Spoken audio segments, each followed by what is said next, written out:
अस्सलाम वालेकुम, आप देख रहे हैं प्रोग्राम न्यूज़ और मैं हूं आपका मेज़बान एहसन रजा। सबसे पहले नजर डालेंगे आज की टॉप स्टोरीज पर। वज़ीर आज़म इमरान खान पर ऐवान का एतमाद बरकरार, 178 वोट हासिल करने में कामयाब। साथ ही कह दिया पार्टी साथ भी छोड़ दे तब भी मुल्क लूटने वालों के खिलाफ तन्हा लड़ूंगा। जबकि सरबराह PDM कहते हैं कि वज़ीर आज़म के एतमाद के वोट को तस्लीम नहीं करते।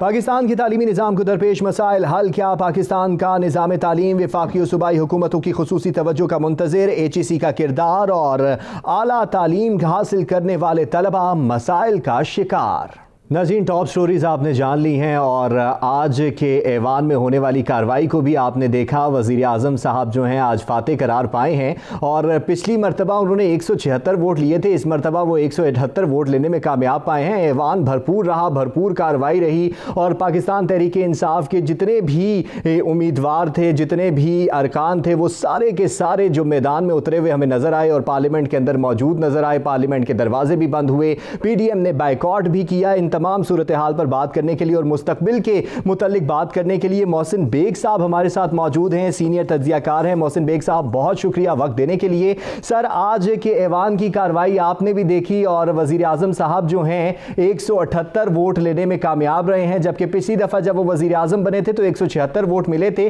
सर, आपसे जानना चाहूंगा कि तहरीक अदम एतमाद से पहले एतमाद के वोट को कैसा देख रहे हैं? बहुत शुक्रिया। बेसिकली मेरे ख्याल में ये गवर्नमेंट की तरफ से एक बेहतर मूव थी कि इमीडिएटली बिफोर अपोजिशन जो है, PDM जो है, वो इनको एतमाद का वोट लेने के लिए मूव करते। इन्होंने खुद ले लिया, हालांकि वो legally I don't think so it's suits them. लेकिन जो झटका उनको गिलानी साहब के इलेक्शन में लगा और पूरी PDM ने जिस तरीके से ये गिलानी साहब का इलेक्शन लड़ा और गवर्नमेंट के लिए बहुत ही शर्मिंदगी का बायस बना, गो कि उसको अगर देखा जाए तो पार्लियामेंट में उनकी अक्सरियत ख़त्म हुई। लेकिन क्योंकि एतमाद का वोट जो है उसमें बाइंडिंग है सारे मेंबरान की भी, और जो उनके अलाइंस हैं में लोग हैं, पार्टीज़ हैं, उन्होंने डेफिनेटली इस एतमाद के वोट का भरपूर साथ देना था प्राइम मिनिस्टर साहब का, वो हो गया। लेकिन जो स्पीचेस जैसे आप जिक्र कर रहे थे, जो आज की भी उनकी स्पीच है, कुछ दिन पहले की भी थी, उससे नजर आता है कि बहुत ज्यादा फ्रस्ट्रेटेड हैं। नेचुरली ये सब हो गया। PDM मेरे ख्याल में अपने प्लान B पे जाएगी। वो नेचुरली इनको आराम से हुकूमत नहीं करने देंगे। वो शायद इनके ऊपर भी स्पीकर साहब के ऊपर और पंजाब में अदम एतमाद की मूव्स करेंगे डेफिनेटली। अभी इलेक्शन है सेनेट के चेयरमैन का, उसमें भी उनका कोशिश होगी कि हम वो अपने कैंडिडेट को PDM जिताए। तो मेरे ख्याल में आने वाले दिनों में इन्होंने भी कह दिया मैं फाइट करूंगा, मैं छोड़ूंगा नहीं। हालांकि 2.5-3 साल हो गए, पता नहीं किसको पकड़ना चाहते हैं PM साहब। ये सारी जो चीजें हैं ये पॉलिटिकल अनस्टेबिलिटी की तरफ जाती हैं। मुल्क में कोई माहौल ऐसा बना दिया गया है कि हर वक्त इसी ही चक्कर में लोग पड़े हुए हैं। तो पॉलिटिकल स्टेबिलिटी ना आई तो मैं नहीं समझता कि मुल्क जो है वो बेहतर अंदाज में आगे चल सकेगा। सही, लेकिन बेग साहब आपसे ये भी जानना चाहूँगा कि ये तमाम जो एतमाद का वोट लिया गया है, इसका मेन फोकस रहा उन 16 अफराद के ऊपर जिनके ऊपर एलिगेशंस आ रहे हैं कि उन्होंने अपने वोट को बेचा, ज़मीर का सौदा किया। आफरीदी साहब को तो इस पूरे चक्कर में से उन्होंने निकाल ही दिया कि आफरीदी साहब की तो बात ही ना करें, वो तो हमारे साथ ही साथ हैं। अब हमें उन 16 अफराद को पकड़ना था, लेकिन PDM जो है उन्होंने भी इसके ऊपर खुलकर तनकीद की कि वज़ीर आज़म साहब उन्हीं अफराद से वोट ले रहे हैं जिन्होंने उनके ऊपर अदम एतमाद पहले कर दिया है गिलानी साहब वाले मामले में। आपने ठीक फरमाया जी, और PDM भी और अपोजिशन भी ठीक कह रही है कि आपने अपनी कौम से खिताब में कहा कि मुझे पता है वो 16 लोग कौन है। अगर आपको पता है, क्योंकि आपने कौम से खिताब में इलेक्शन कमीशन पे जो तनकीद की है वो मुनासिब नहीं थी। अगर आपको पता है तो आप उनका केस जो है वो मूव करें इलेक्शन कमीशन में, और अगर आपके पास सबूत है तो वो भी दें। लेकिन मॉरली अपने ही लोगों को बगैर किसी सबूत के करप्ट कहना या उन्होंने पैसे पकड़ लिए या जो भी इल्ज़ाम लगाए, मैं समझता हूँ प्राइम मिनिस्टर के मुनासिब नहीं, मॉरली अच्छी बात नहीं। He is the prime minister. उनके मुंह से हर लफ्ज़ जो निकलता है उसके बड़े डीप मैने होते हैं, और इस तरीके से नहीं कि आप उठ के कह दें जी मेरे लोग बिक गए, फिर उन्हीं बिके हुए लोगों से आपने अपने एतमाद का वोट लिया, जो कि मुनासिब बात नहीं है। लेकिन सर, अगर आप जिस तरह आप भी कह रहे हैं कि उन्हीं बिके हुए लोगों से एतमाद का वोट लिया गया, लेकिन अगर देखा जाए तो तहरीके इंसाफ में दो ग्रुप पाए जा रहे हैं। कुछ लोग कहते हैं जी कि हमें इन लोगों का पता है, ये कौन से 16 लोग थे और इन्होंने कहां से पैसे लिए, कहां से इनके चक्कर चले और कौन से मामलात रहे। कुछ लोग कहते हैं जी कि हमें तो इनका पता ही नहीं है ये कौन लोग थे, इस वजह से हमें ये वोट एतमाद का लेना पड़ा।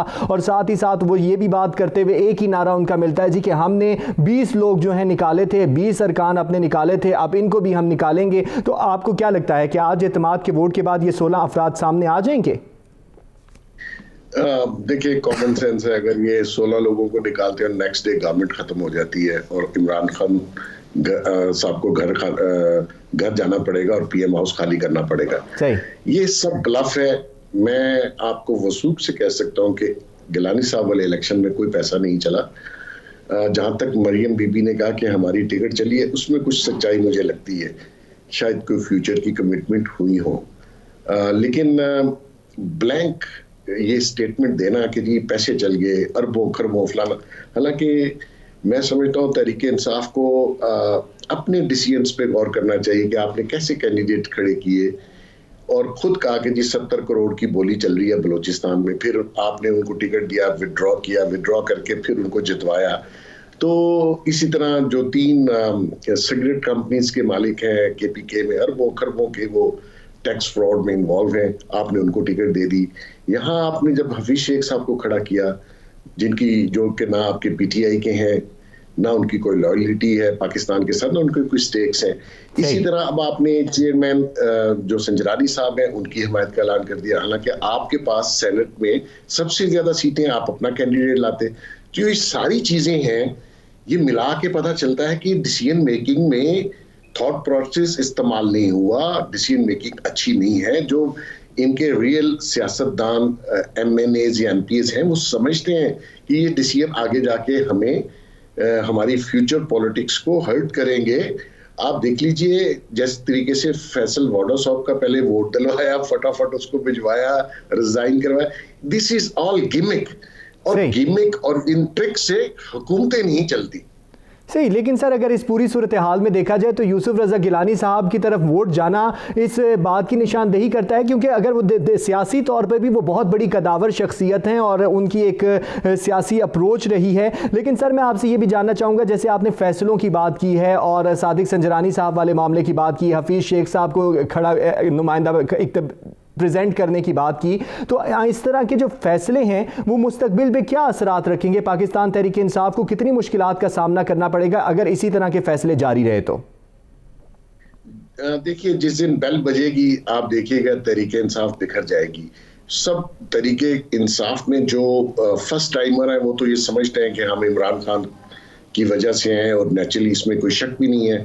वो इमरान खान साहब की वजह से ही जाने और पहचाने जाते हैं, उनका पॉलिटिक्स में कोई बैकग्राउंड नहीं था।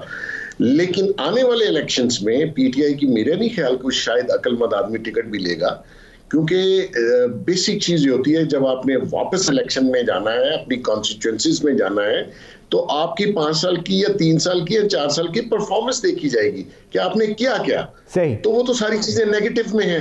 तो जो इनके जो रियल पॉलिटिशियंस हैं जिन्होंने तहरीक इंसाफ की टिकट पे और कुछ अपने जोर पर वो इलेक्शन जीते हैं, इलेक्टेबल्स जिनको ये कहते हैं, वो परेशान है। वो समझते हैं कि हमारा पीटीआई में रह के फ्यूचर नहीं है।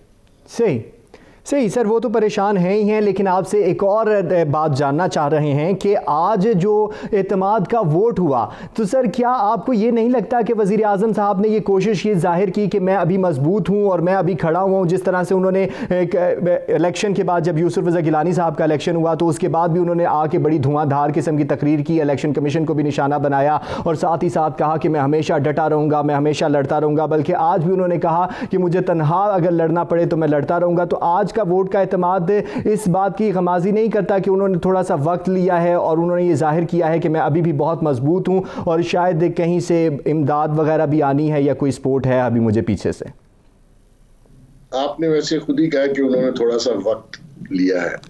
हर आने वाला दिन, मेरी बात को याद रखिएगा, हो सकता है ये क्लिप भी आप रख लें, ये अपोजिशन पीडीएम ये इनको बैठने नहीं देंगे। खान साहब वीक हो चुके हुए हैं, इनके खिलाफ एतमाद असेंबली ने कर दिया था अब जिस तरीके से इन्होंने एतमाद का वोट लिया है, आपको भी पता है, आप इस्लामाबाद में हैं, मैं भी हूँ, ये हमारी जो बिहाइंड द सीन फोर्सेस हैं उनका कमाल है, वरना यहाँ भी इनको पता चल जाता। मैं समझता हूँ कि खान साहब ने जो तर्ज अमल सियासत में रखा है वो पाकिस्तान में नहीं चल सकता।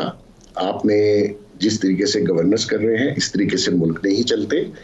हर आने वाला दिन आपको वीक करेगा और मेरे ख्याल में ये अपोजिशन को अंदाजा है कि अब इनके ऊपर प्रेशर बिल्ड करना है, तो वो आपको चैन से नहीं बैठने देंगे, जिसमें मैं समझता हूँ कि मुल्क का बहुत नुकसान होगा। आगे बहुत नुकसान हो चुका है।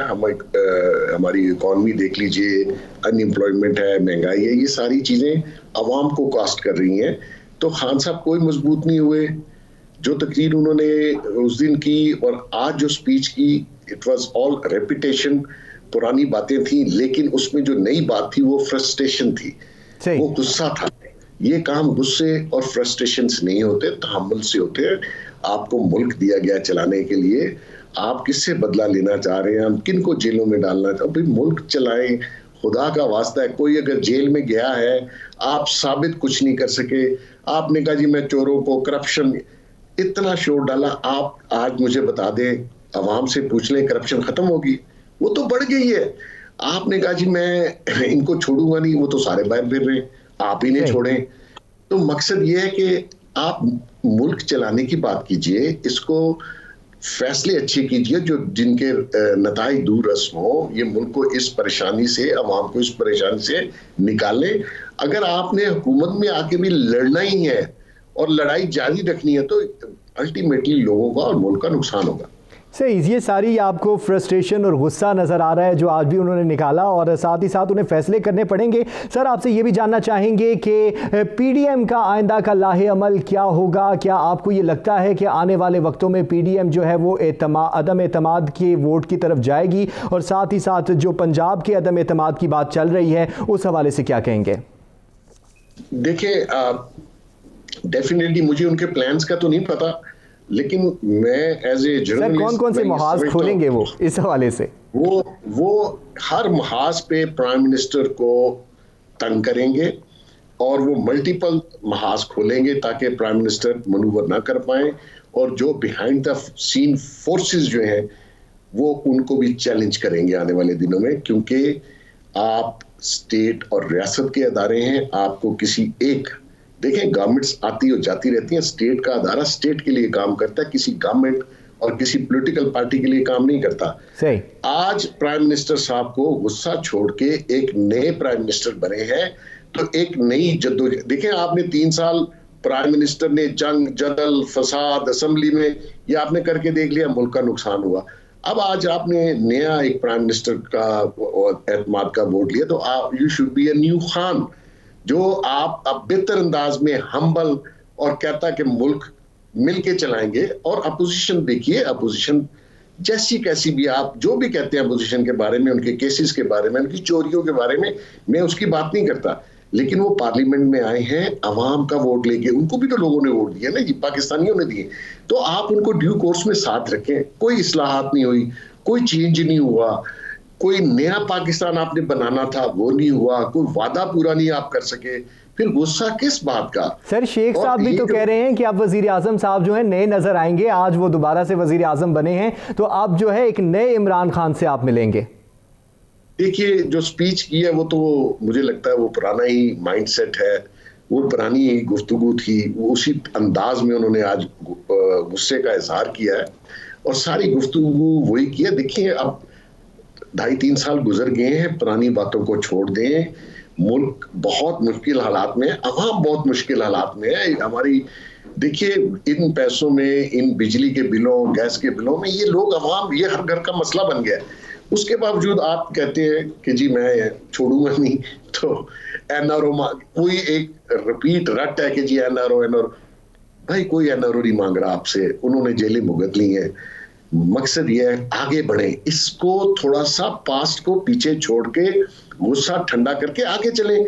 अगर आप मेरे से पीडीएम का पूछते हैं तो यकीन करें, उनको पता है कि हर आने वाला दिन इमरान खान वीक होगा, और मुझे समझ है कि ये वीक होगा, क्योंकि अभी भी अगर ये नहीं समझते तो ये बात आपको कुछ महीनों में आप देख लेंगे कि वो इनको गिराने में कामयाब हो जाएंगे। से ही इमरान खान साहब को तदब्बुर का मुजाहरा करना चाहिए। मोहसिन बेग साहब हमारे साथ मौजूद रहे हैं और ये लम्हा फिक्रिया है इमरान खान साहब के लिए भी। आज 178 वोट लेकर इमरान खान साहब दोबारा से मुंतखब हुए हैं। अब पूरी कौम की बागडोर उनके हाथ में है। यहाँ पर लेंगे एक ब्रेक, हमारे साथ रहिएगा।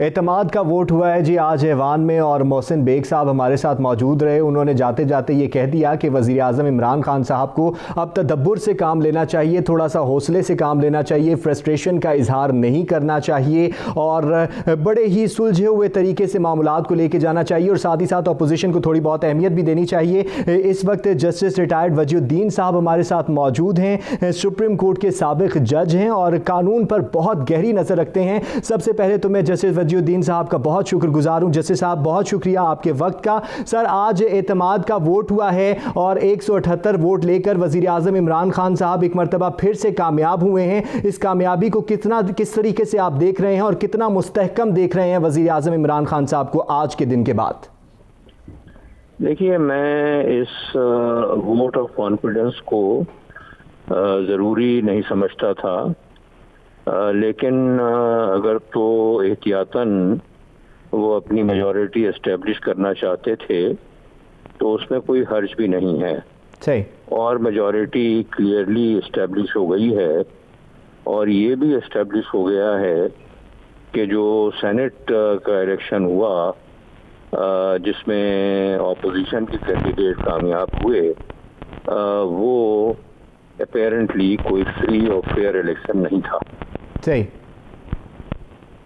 लेकिन जैसे साहब आपसे ये भी जानना चाहेंगे कि जैसे आज जो पीडीएम है वो ये बात कहती हुई नज़र आई, आईनी हैसियत से मैं आपसे ये जानना चाहूँगा कि उन्होंने कहा कि वज़ीर आज़म इमरान खान साहब का वोट का एतमाद का वोट लेना कोई आईनी हैसियत नहीं रखता, इसीलिए हम इस इजलास की आज बाइकआउट भी करते हैं क्योंकि वज़ीर आज़म को सदर ने मशवरा देना था, लेकिन सदर ने इस बात को उठाना था लेकिन उनकी तरफ से नहीं उठाया गया और वज़ीर आज़म खुद कहते फिरे यूसुफ रज़ा गिलानी के इलेक्शन के बाद कि मैं खुद एतमाद का वोट लूँगा, तो ये आइन की खिलाफ वर्जी है। क्या वाकई ऐसा ही है?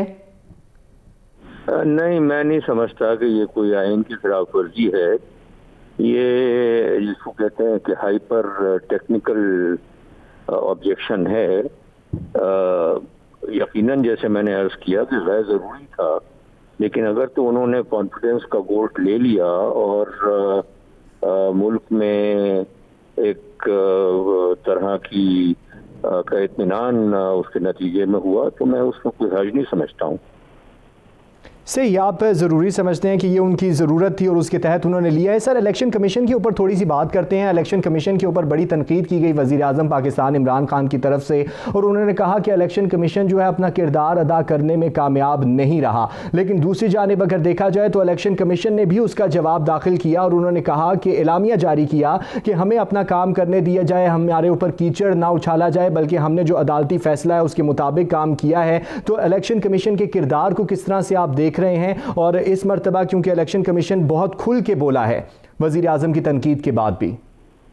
देखें, इलेक्शन कमीशन को अपनी बात करने का पूरा हक है, लेकिन इसमें कोई शक नहीं कि इलेक्शन कमीशन ने सुप्रीम कोर्ट के ऑर्डर्स को लेटर और स्पिरिट के मातहत फॉलो नहीं किया। इलेक्शन कमीशन ने जो उनकी जिम्मेदारी थी कि honest, free, fair, in accordance with law elections कराते सेनेट के, जिसमें करप्ट प्रैक्टिसेस जो हैं उनको ऑब्विएट करने की कोशिश करते, उन्होंने वो बिल्कुल नहीं किया। और जैसा कुछ भी पहले होता रहा है उन्होंने उसी सब चीज़ को ग्रीन सिग्नल दे दिया। तो मैं समझता हूँ कि इलेक्शन कमीशन यकीनन अपना मौक़िफ़ बयान करना उनका हक है, लेकिन इलेक्शन कमीशन का जो कॉन्डक्ट रहा है, सुप्रीम कोर्ट के रेफरेंस के ऊपर जो ओपिनियन दिया है उन्होंने, वो मैं समझता हूँ कि आइन के मुताबिक नहीं है, वो मैं समझता हूँ कानून के मुताबिक नहीं है। उनको सुप्रीम कोर्ट के ऑर्डर्स की स्पिरिट को देखना चाहिए था।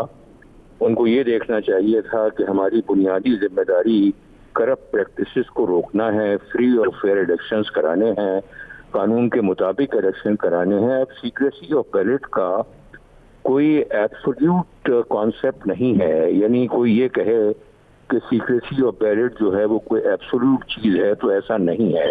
मिसाल के तौर के ऊपर आप वोट करने कहीं जा रहे हैं, आप किसी दोस्त से मशवरा करते हैं, घर में अपने मशवरा करते हैं, जाकर के वोट देते हैं, सीक्रेट वोट देते हैं, वापस आकर के दोस्तों को बताते हैं कि मैंने फला वोट दिया है, तो क्या सीक्रेसी ऑफ बैलेट वायलेट हो गई? तो ये सब बातें जो हैं, इसी तरीके से अगर आपने एटीएम का इस्तेमाल करना है तो वो कहते हैं कि आप अपना सीक्रेट कोड नंबर बताइए, तो उनको मालूम है वो नंबर, आपको मालूम है, तो ये टोटली सीक्रेट तो नहीं हुआ। अगर सिर्फ आपको मालूम होता और बैंकिंग इदारे को मालूम नहीं होता तब तो ये सीक्रेट हो सकता था, लेकिन वो सीक्रेट नहीं है। तो मैं समझता हूँ कि सीक्रेसी जो है वो रिलेटिव टर्म है, और अगर सीक्रेसी की बुनियाद के ऊपर फ्री इलेक्शन नहीं हो रहा, वो खरीदे जा रहे हैं, तो आपको इस बात को देखना चाहिए। उसके बारे में आपको रूल मेकिंग पावर्स आपके पास हैं, आपको रूल्स बनाने चाहिए। उसका बाद सुप्रीम कोर्ट के ओपिनियन के बाद आपके पास पूरा वक्त था कि आप मामला को जरूर करते किया। और आज जो वजीर आजम ने कॉन्फिडेंस का वोट लिया नेशनल असेंबली से, उससे बिल्कुल वाज़ेह तरीके से ये साबित हो गया कि यूसुफ रजा गिलानी का इलेक्शन जो है वो एक इलेक्शन था, ने जिम्मेदारी पूरी नहीं की।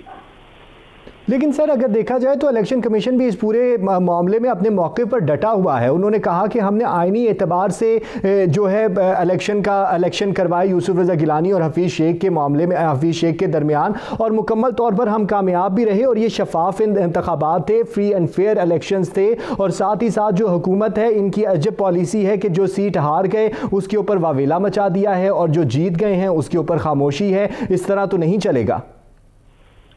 देखें, वो कुछ भी कहते रहे, लेकिन अगर सही तरीके से इन मामलात को पीटीआई की हुकूमत या कोई भी जो आइन और कानून की सुप्रीमेसी पे जो लोग यकीन करते हैं या सियासी पार्टियां यकीन करती हैं, इन मामलात को अगर वो आगे बढ़ाएंगे और अल्टीमेटली फैसला सुप्रीम कोर्ट का आएगा या हाई कोर्ट का भी आएगा, तो बिल्कुल वाज़ेह हो जाएगा कि इलेक्शन कमीशन ने क्या किया और उनको क्या करना चाहिए था। लेकिन सर आज की अगर वज़ीर आज़म इमरान खान साहब की तकरीर देखी जाए तो वो किसी हद तक पहली वाली तकरीर से मिलती जुलती थी। और आज भी उन्होंने कहा, जैसा पहली तकरीर में उन्होंने इलेक्शन कमीशन के किरदार को निशाना बनाया, उन्होंने कहा इलेक्शन कमीशन पूरे इलेक्शन में सोया रहा है। और आज उन्होंने इलेक्शन कमीशन को कहा कि वो खुफिया एजेंसी से ब्रीफिंग लें, इस बात का मशवरा दिया है। तो क्या आपको लगता है कि इलेक्शन कमीशन को खुफिया एजेंसी से ब्रीफिंग लेनी चाहिए और उन अरकान को पकड़ के सामने लाना चाहिए जो कि अभी तक खुफिया ही हैं? मैं समझता हूं कि इसमें कोई हर्ज नहीं है, क्योंकि अगर तो आइन का आर्टिकल 218 क्लियरली ये कह रहा है कि इलेक्शन कमीशन की जिम्मेदारी है कि वो करप्ट प्रैक्टिसेस को ऑब्विएट करें, एलिमिनेट करें, और जो भी कवायद सामने आए हैं कि पीटीआई की जो खातून कैंडिडेट है वो जीत गई, prime minister vote of confidence लेने में कामयाब हो गए, लेकिन किसी वजह से यूसुफ रजा गिलानी भी जीत गए और हफीज शेख नाकाम हो गए, तो ये क्लियर कॉन्ट्रडिक्शंस हैं। और उसके बारे में इलेक्शन कमीशन को अगर तो पाकिस्तान के सरकारी इदारे हैं, कोई भी इदारे हैं, उनसे ब्रीफिंग लेनी हो और ये देखना हो कि क्या हुआ है, तो मैं समझता हूँ कि उसमें कोई हर्ज नहीं है। सही सर, ये जो सीट थी यूसुफ रजा गिलानी साहब जो जनरल सीट जीते हैं, बड़ी अहमियत की हामिल हो चुकी है। और इस पूरे इलेक्शन में देखा जाए, इस पूरे एतमाद के वोट के पीछे भी देखा जाए तो यही सारा मामला है। सर आपसे ये जानना चाहूँगा, अभी चेयरमैन सेनेट का इंतखाब होने जा रहा है, तो आपको क्या लगता है कि वहाँ पर भी जो है PDM फाते नज़र आएगी या पाकिस्तान तहरीक इंसाफ जो है, सादिक संजरानी साहब को उन्होंने नामजद कर दिया, इस फैसले को भी कैसे देखते हैं, या सादिक संजरानी साहब को दोबारा चेयरमैन बनवाने में पाकिस्तान तहरीक इंसाफ कामयाब होगी? देखिए, हमें इस बात में दिलचस्पी नहीं है कि पीटीआई कामयाब होती है या PDM कामयाब होती है। हमें इस बात में दिलचस्पी है कि इलेक्शन जो भी हो, जो भी इलेक्टोरल प्रोसेस हो, इस वक्त सेनेट के मामला सामने हैं, वो फ्री और फेयर हों। तो यकीनन ये इलेक्शन कमीशन को टाइम मिल गया है कि वो इस सारे मामले के बारे में गौर करें और इस बात को एश्योर करें कि वोट खरीदा ना जाए, इस बात को एश्योर करें कि वोट बेचा ना जाए और सही मायनों में फ्री और फेयर वोट हो। अब उसके लिए वो तरीकाकार क्या अख्तियार करते हैं, जैसे मैंने आपसे कहा कि secrecy of ballot is not an absolute expression. Secrecy of ballot जो है वो एक रिलेटिव टर्म है और उसको किस हद तक रिलैक्स किया जा सकता है, किस हद तक रिलैक्स किया जाना चाहिए, इलेक्शन कमीशन अपने रूल्स फ्रेम करके, ये उनका काम है और वो इसके ऊपर डेलिबरेट करें और सुप्रीम कोर्ट ने वाज़ेह इशारे इस चीज के बारे में अपने ओपिनियन में दिए थे, जिसके ऊपर इलेक्शन कमीशन ने कोई कान नहीं धरे।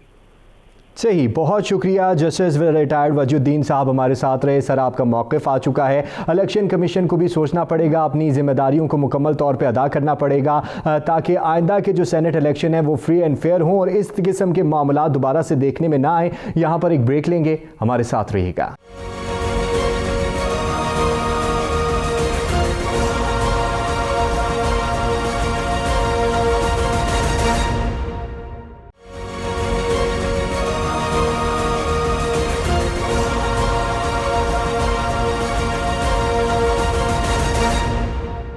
वेलकम बैक जी नाज़रीन, हमने सियासत के ऊपर भरपूर बात की। आज वज़ीर आज़म पाकिस्तान ने जो वोट एतमाद का लिया है उसमें वो भरपूर तरीके से जीते हैं क्योंकि अरकान तो ऐवान में मुकम्मल तादाद में मौजूद थे। देखना यह है कि आने वाले वक्तों में वज़ीर आज़म साहब को कितनी मुश्किलात का सामना करना पड़ता है और इमरान खान साहब उनको किस तरह से टैकल करेंगे और साथ ही साथ जो है PDM कौन कौन से महाज खोलेगी मौजूदा हुकूमत के लिए। तालीमी मैदान के ऊपर बात करते हैं, तालीम के ऊपर, क्योंकि पाकिस्तान की जो तालीम को मसाइल दरपेश हैं वो बहुत ज़्यादा दिन ब दिन बढ़ते चले जा रहे हैं और सबसे बड़ा लम्हा फ़िक्रिया ये है कि जो हमारे हायर एजुकेशन की तरफ मामलात चल रहे हैं वो PhD स्कॉलर्स को जो मुश्किलात हैं, MPhil स्कॉलर्स को जो मुश्किलात हैं उनको ठीक तरीके से कोप अप नहीं किया जा रहा और तालीमी मैदान के अंदर जो तलबा परेशानियाँ फेस कर रहे हैं उन तमाम अमूर के ऊपर बात करने के लिए डॉक्टर मुख्तार अहमद साहब हमारे साथ मौजूद हैं, साबिक चेयरमैन HEC हैं। सर, बहुत शुक्रिया वक्त देने के लिए। सर, सबसे पहले तो बात करूँगा, आपसे ये जानना चाहूँगा कि पाकिस्तान के जो तालीमी निज़ाम है इसके मसाइल जो हैं दिन ब दिन बढ़ते चले जा रहे हैं और सबसे बड़ा सवालिया निशान ये है कि हमारा जो तालीमी निज़ाम है वो बैरून ममालिक के तालीमी निज़ाम को मीट अप नहीं कर रहा। तो इस हवाले से क्या कहेंगे? थैंक यू जी, बिस्मिल्लाह रहमान रहीम।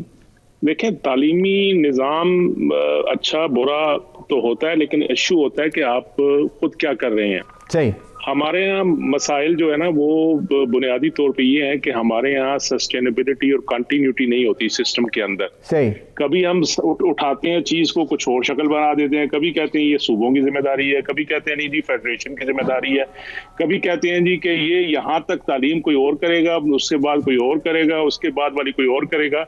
और फिर हम हर गवर्नमेंट आती है वो कहती है नहीं पिछली एजुकेशन पॉलिसी गलत थी, हमने एक नई एजुकेशन पॉलिसी बनानी है। सही, और मजे की बात है जब एजुकेशन पॉलिसी बनती है तो वो गवर्नमेंट चली जाती है।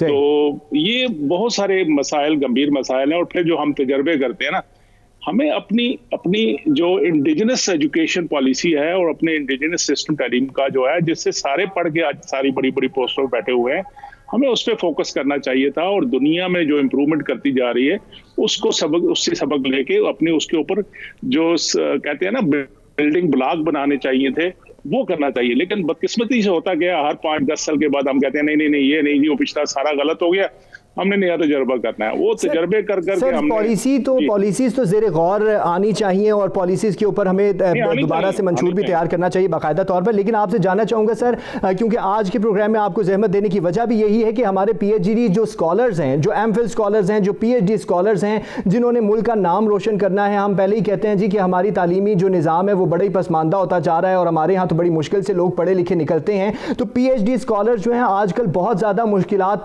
का शिकार हैं। सबसे पहले तो मैं ये जानना चाहूंगा सर कि जो PhD स्कॉलर्स हैं उनके राइट्स क्या हैं, क्योंकि वो भी उन्हें नहीं पता और वो हमेशा डरे रहते हैं अपनी यूनिवर्सिटी से और अपने सुपरवाइजर से। नहीं, डरने की जरूरत नहीं होती। इशू ये है कि जो तालीमी सिस्टम है, एजुकेशन सिस्टम जो हमारा सेमेस्टर सिस्टम है, उसकी अनफॉर्चुनेटली हमारे सिस्टम में शायद मिसयूज है, इस वजह से वो डर और खौफ और जो लोग हरास करते हैं, फिर जो आजकल इशू भी आते हैं हमें पब्लिक सरफेस पे आते हैं कि ऐसे हुआ ऐसे हुआ, वरना डरने की जरूरत नहीं है। अगर आप अपने काम में बेहतर हैं, आप पूरा टाइम दे के और सिस्टम के तहत चल रहे हैं तो कोई मसला नहीं होना चाहिए। तालीम के अंदर एजुकेशन, खासकर ये जो PhD MPhil है, इसका तो बड़ा अच्छा फ्रेमवर्क जो HEC ने एक डिजाइन करके दिया हुआ है, जिसमें कोई किसी को रोक नहीं सकता सिर्फ इस वजह से कि मुझे उसकी शक्ल अच्छी नहीं लगती या मुझे वो उसकी कोई बात बुरी लग रही है, अनलेस के वो सिस्टम अंदर से थोड़ा सा करप्ट हो जाए। वरना वो तो बड़ा एक ट्रांसपेरेंट सिस्टम है जिसमें मुख्तलिफ स्टेजेस है और स्टेजेस पास करते जाएं, क्लियर करते जाएं तो आप अगले स्टेजेस पे जाते हैं। लेकिन सर ये भी तो देखा गया है कि बहुत सी एडमिनिस्ट्रेशंस ऐसी हैं जहां पर नॉन PhD फैकल्टी बैठी हुई है जो कि PhD स्टूडेंट्स को डील कर रही है, और बहुत सी यूनिवर्सिटीज में ऐसे डायरेक्टर्स हैं जिन्होंने खुद MA किया हुआ है मगर वो PhD के स्टूडेंट्स को डील कर रहे हैं। उन्हें किस तरह से समझ आएगी कि PhD स्कॉलर जो है वो क्या रिसर्च में बात करना चाहता है और वो क्या विजन देना चाहता है। और बहुत सी जगहों पर ऐसे हो रहा है जहां पर PhD स्कॉलर्स को PhD टीचर्स ही नहीं अवेलेबल और ना ही वो पढ़ा रहे हैं, ना ही PhD सुपरवाइजर्स उन्हें मिल रहे हैं और वो उसके लिए भटकते फिर रहे हैं। नहीं, उसमें ऐसा होना नहीं चाहिए, ना हो सकता है। बेसिकली HEC ने जो एक सिस्टम दिया था, और मैं जब अपने दौर की बात करूं तो मैंने बहुत सी यूनिवर्सिटियों के, इवन टॉप नॉच यूनिवर्सिटी जो हमारी हैं, कायद-ए-आज़म यूनिवर्सिटी, इस्लामिक यूनिवर्सिटी और बहुत सी यूनिवर्सिटियों के जो है, हमने बहुत से प्रोग्राम बंद इसलिए कर दिए थे कि वहां पे नंबर ऑफ स्टूडेंट ज्यादा उन्होंने रख लिए PhD प्रोग्राम में और उनके पास फैकल्टी रिक्वायर्ड नहीं थी। लेकिन बगैर PhD के तो आप नेचुरली नहीं कर सकते, नंबर एक। नंबर दो, जो एडमिनिस्ट्रेशन का रोल फैसिलिटेशन का होता है, जो बदकिस्मती से हमारी यूनिवर्सिटी सिस्टम में नहीं है, क्योंकि चेक एंड बैलेंस नहीं है। वो जो रोल बेसिकली PhD स्टूडेंट का जो मेन ताल्लुक है वो अपने सुपरवाइजर से और अपने डिपार्टमेंट से होता है कि वहां उसने अपने सुपरवाइजर, जो सुपरवाइजरी कमेटी है, उसको सुपरविजन में उसने अपना काम करना है। और अगर वो स्टूडेंट खुद भी अलर्ट हो और वो कमेटी भी अलर्ट रहे तो कोई मसला नहीं है कि कोई एडमिनिस्ट्रेशन का बंदा उसमें मसला पैदा कर सकता है। मसला ये होता है कि डॉक्टर साहब आपसे जानना चाहूंगा, जैसे आपने बहुत सी बातें कही कि HEC ने बहुत से रूल मुतारिफ करवाए और आपके दौर में बहुत ज़्यादा काम भी हुआ है PhD स्कॉलर्स के लिए और MPhil स्कॉलर्स के लिए, उसी हवाले से ये भी जानना चाहूँगा कि जो स्टूडेंट्स हैं, मिसाल के तौर पर कोई एक स्टूडेंट है जिसको अपनी यूनिवर्सिटी की फैकल्टी से और यूनिवर्सिटी की जो एडमिनिस्ट्रेशन है वो उससे ठीक तरीके से काम नहीं कर रही या उसे तंग कर रही है, जिस तरह के अमूमी तौर पर जो PhD स्कॉलर्स हैं वो अपने मसाइल बयान करते हैं, तो अगर वो अपनी डिग्री किसी दूसरी यूनिवर्सिटी में ट्रांसफर करवाना चाहते हैं या एक जगह से दूसरी जगह तब्दील करवाना चाहते हैं तो इसका क्या क्राइटेरिया है? बिल्कुल हो सकता है। उसमें ये होता है कि यूनिवर्सिटी की जो माइग्रेशन पॉलिसीज होती है उसके तहत जो जिस यूनिवर्सिटी में वो जाना चाहते हैं, अगर उस सब्जेक्ट में उस एरिया के अंदर अगर वहाँ फैकल्टी मौजूद है तो वहाँ वो अप्लाई करता है, तो वो उसको परमिशन देते हैं और जिस यूनिवर्सिटी में है वहाँ से उसको NOC लेके ट्रांसफर होता है। उसमें सिर्फ ये होता है कि कोर्स वर्क पड़ा होता है उसका मैक्सिमम अप टू 50% उसको क्रेडिट मिलता है और बाकी रिसर्च वो कंटिन्यू वहाँ जाके कर सकता है या कर सकती है। वो तो कोई इशू नहीं है, वो तो एक स्टैंडर्ड प्रैक्टिस है और वो हो सकता है। लेकिन सर वो तो हो सकता है, लेकिन अमूमी तौर पे हमने देखा है कि हमारे जो PhD स्कॉलर्स हैं उनकी डिग्रियों को डिले किया जा रहा है। मतलब 3 साल की डिग्री है, 3 साल से 5 और 5 से 7 साल की डिग्री होती है और फिर उसमें डिले करते जाते हैं। और फिर अक्सर यूनिवर्सिटीज़ में ये भी मसाइल देखने में आ रहे हैं कि सुपरवाइज़र ही नहीं अभी तक अलॉट किए गए, 3-3 साल वो डिग्रियों में ले चुके हैं और उनको कहा जाता है जी कि आप ये कोर्स भी पढ़ें, ये कोर्स भी पढ़ें, ये कोर्स भी पढ़ें। जो HEC ने मुतारिफ करवाए हुए हैं कोर्स वो तो पढ़ ही चुके हैं, लेकिन उसके बाद उन्हें एक्स्ट्रा कोर्स भी दिए जा रहे हैं। देखें, जो PhD करने के लिए एडमिशन लेते हैं वो स्कूल के बच्चे नहीं है कि उनको बताया जाए कि आपने क्या करना है। उन्होंने माशाल्लाह 16 ईयर की एजुकेशन हासिल की होती है, उसके टॉप ऑफ दैट MPhil किया होता है और उनको दुनिया का पता, यूनिवर्सिटियों का पता होता है। अनलेस के वो खुद शॉर्टकट की तरफ ना हो, उनको तो पहले साल ही पता लग जाना चाहिए कि इस यूनिवर्सिटी के हालात कैसे हैं, यहाँ फैकल्टी कैसी है और उसको इमीडिएटली अपनी आप 4 साल 5-5 साल की बात करते हैं, 16 साल के बाद लोगों ने डिग्रियां ली हैं। इसीलिए HEC ने बाद में एक स्ट्रिक्ट पॉलिसी बना दी कि मैक्सिमम 8 साल तक आप जा सकते हैं, उससे आगे का आपको कोई एक्सटेंशन नहीं मिल सकती। और वो खुद भी इजी लेते हैं और एक वो कहते हैं ना, एक शहर के लोग भी पैड़े से सानू मरंदा शौक भी सी। तो बेसिकली इसमें बच्चों को भी ख्याल करना चाहिए। Why they have to wait for 3 year के जी यहाँ पे प्रोफेसर नहीं है, ठीक है ना। वो खुद इजी, उन्होंने कुछ और काम नहीं है, चलो PhD कर लेते हैं। अगर इस तरह की अप्रोच के साथ आप चलेंगे तो फिर तो ये मसाइल होंगे। आपको बाई चॉइस आना चाहिए पीएचडी में। हर बंदे को पीएचडी करनी भी नहीं चाहिए। जिसका जो एप्टीट्यूड है उसने आगे रिसर्च में आना है, उसने एजुकेशन में आना है तो जरूर करनी चाहिए, और फिर उसको फॉलो करना चाहिए। उसके घर वालों को भी पूछना चाहिए कि भाई तुमने रजिस्ट्रेशन कराई है, 1 सेमेस्टर हो गया, 2 सेमेस्टर हो गए, 4 सेमेस्टर हो गए, कितना आपने कवर कर लिया, क्या चीज रह गई है, कहाँ पहुंचे हैं, तो फिर बात बनती है। जब आप खुद, आजकल तो बच्चे रोए ना तो माँ दूध नहीं देती भाई। सही सर, आजकल के बच्चे तो तेज़ हो चुके हैं, लेकिन बहुत से मसाइल और भी देखने में सामने आते हैं। सर अगर मैं एक और क्वेश्चन आपसे जानना चाहूँगा कि अगर पीएचडी के जो स्टूडेंट्स हैं या एमफिल के स्टूडेंट्स हैं वो अपने सुपरवाइज़र की जो इंस्ट्रक्शंस हैं या उनकी गाइडलाइंस हैं उनसे मुतमईन नहीं है, या अगर वो एक्सटर्नल से जाके बात कर रहे हैं या मदद ले रहे हैं, तो उस हवाले से जो अगर उन्हें कोई शिकायत हैं तो वो HEC में कहाँ अपनी शिकायत दर्ज करें? क्योंकि बाज़ औक़ात ये होता है कि स्टूडेंट्स को ही डराया धमकाया जाता है और उन्हें कह दिया जाता है जी आप तो काम ही नहीं करते और आप काम करके ही नहीं लाए। ये बदकिस्मती से, बिल्कुल सही कह रहे हैं आप, ऐसा होता है, बिल्कुल होता है, लेकिन उसमें HEC का कोई रोल नहीं है। मेरा ख्याल है HEC है, उनको अपनी यूनिवर्सिटी से बात करनी चाहिए, अपने chairman of head of department से, नहीं तो डीन से, नहीं तो वाइस चांसलर। वहाँ तो बहुत स्टेजेस हैं। उसके अलावा उनकी वो जो कंप्लेंट्स कमेटीज होती हैं उन्हें जाके बताया जा सकता है। और ये भी मैं मानता हूँ कि उस जो कोई शिकायत लगाता है बेचारा कई दफा पिनलाइज हो जाता है, लेकिन फिर भी अपनी बात बतानी चाहिए। अगर कोई बहुत मसला है उसको पहले हम्बली रिक्वेस्ट करनी चाहिए कि सर मुझे ये मसाइल आ रहे हैं, नहीं है तो फिर जाके HOD से बात करें। HOD से बात नहीं करता तो फिर जाके डीन साहब से बात करें। डीन है, उसके बाद वाइस चांसलर है, उसके बाद उनकी सिंडिकेट है। काफी स्टेजेस हैं उसको जहां पे वो अप्रोच कर सकता है और अपनी कंप्लेन, अपनी जो कंसर्न है वो बता सकता है।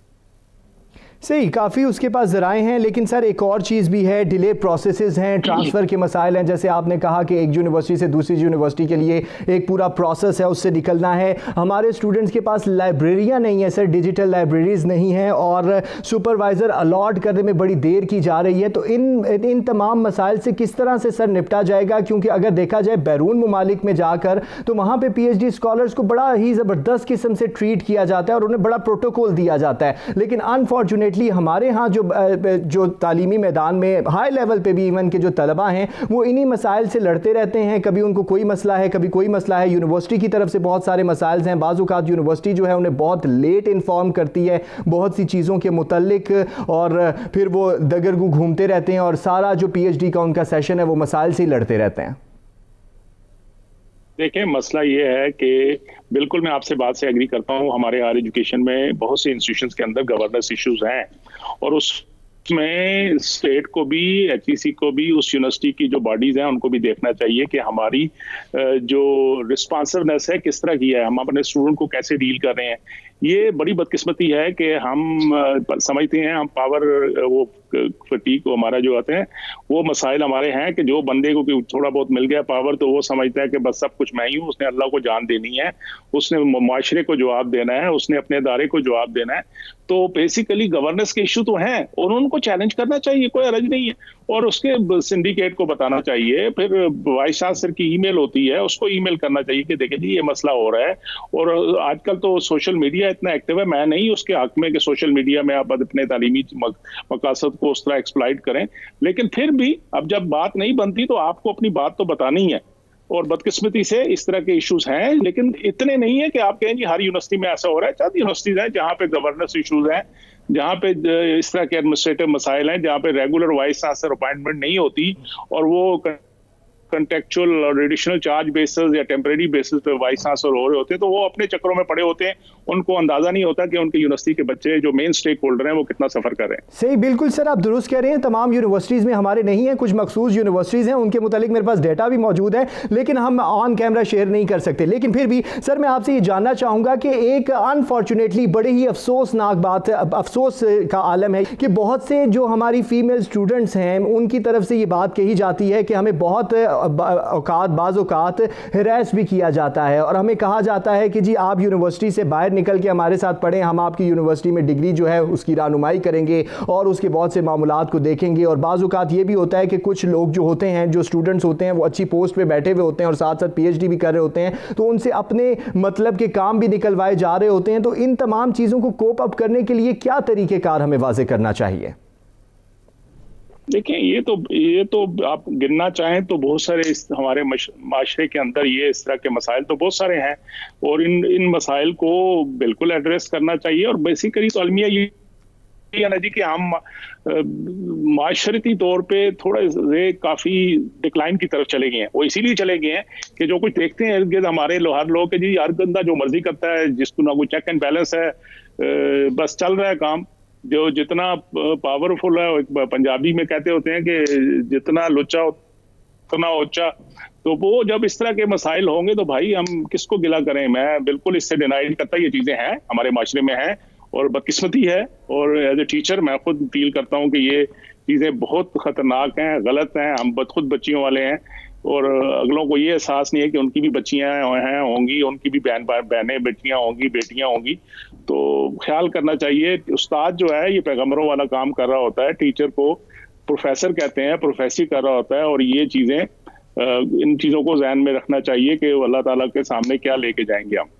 सही पॉलिसीज की जरूरत है, गवर्नेंस की जरूरत है। डॉक्टर मुख्तार अहमद साबिक चेयरमैन HEC हमारे साथ मौजूद रहे। बहुत शुक्रिया सर आपका। तालीमी निज़ाम में बेहतरी की ज़रूरत है क्योंकि यही वो बच्चे हैं जो कल पाकिस्तान का मुस्तकबिल बनेंगे। जहां हम वोट ले रहे हैं एतमाद का और जहां हम सियासी मामलात को देख रहे हैं तो वहां हमें गवर्नेंस की तरफ भी जाना चाहिए और अपने तालीमी निज़ाम को भी देखना चाहिए और मुल्क के दीगर निज़ाम की भी बात करनी चाहिए ताकि उनकी भी बेहतरी हो। सियासी निज़ाम की बेहतरी के साथ साथ मुल्क के दीगर तालीमी, समाजी, सियासी और माशरती जो मामलात हैं उनके लिए दुआगो हैं कि वो अच्छी डगर पे चलें और पाकिस्तान तरक्की करे। पाकिस्तान के लिए बहुत सारी दुआएं। आज के प्रोग्राम से इतना ही। अपना बहुत सारा ख्याल रखिएगा। अल्लाह हाफ़िज़।